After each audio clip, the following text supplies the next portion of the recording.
Le téléphérique, c'est le seul système de transport public dans lequel les gens se prennent en selfie. Moi, la première fois que j'ai pris le téléphérique, c'était pas au ski, mais pour aller à la bibliothèque. Je viens de Brest et pour le prix d'un ticket de bus, on peut survoler la ville. On va voir ça ensemble. Donc je m'appelle Victor Antonio et j'étais en charge avec mon équipe de la construction du premier téléphérique de Brest. Au début, il n'y avait pas de téléphérique. Au début, il y avait un nouveau quartier qui s'appelait les Capucins. Ce quartier est une ancienne friche militaire transformée en tiers-lieu. Et on avait un problème pour relier ce quartier. On devait franchir un fleuve côtier qui s'appelle la Pinfeld, sur lequel est installée la base navale. Un téléphérique, c'est très pertinent quand il y a un problème de franchissement. Cette solution de pont ou passerelle levante ressortait aux environs de 50 ou 60 millions d'euros. Le téléphérique nous a coûté 19,1 millions d'euros. Dans les cabines du téléphérique brestois, il n'y a pas d'agent. Les conducteurs sont en station à une des extrémités du téléphérique. Là, je suis seul conducteur pour tout le téléphérique. Il n'y a personne dans les cabines. Tout est fait à distance. Un système de vidéosurveillance et un système donc, de contrôle automatique du téléphérique. Alors, la vitesse du téléphérique, elle est de 4 mètres par seconde pour réaliser les 420 mètres qui séparent les deux gares. Donc, on a un peu de vent. On a des alarmes qui apparaissent sur l'automate. Donc, on va réduire la vitesse de 2,5 mètres. On a un système de récupération d'énergie. Quand les cabines vont descendre en phase de freinage, on va récupérer l'énergie qu'on va stocker dans des super capas. Et cette énergie va être restituée en phase de montée au début du trajet, en phase d'accélération. Comme ça, le réseau fournit un minimum d'énergie. Bon bah merci beaucoup Adrien, maintenant on va s'envoyer en l'air.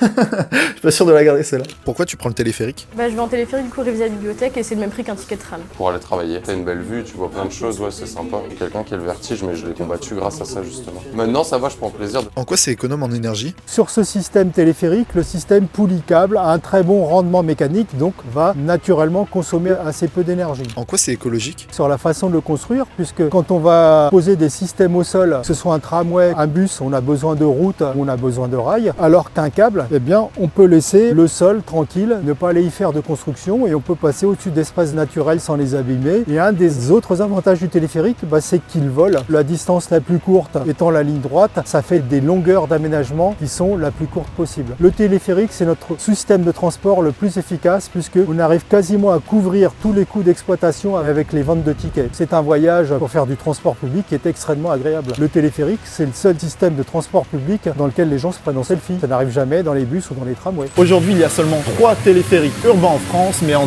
2025, Créteil va inaugurer le premier d'Île-de-France. Dis-moi en commentaire si tu penses que ta ville devrait en avoir un.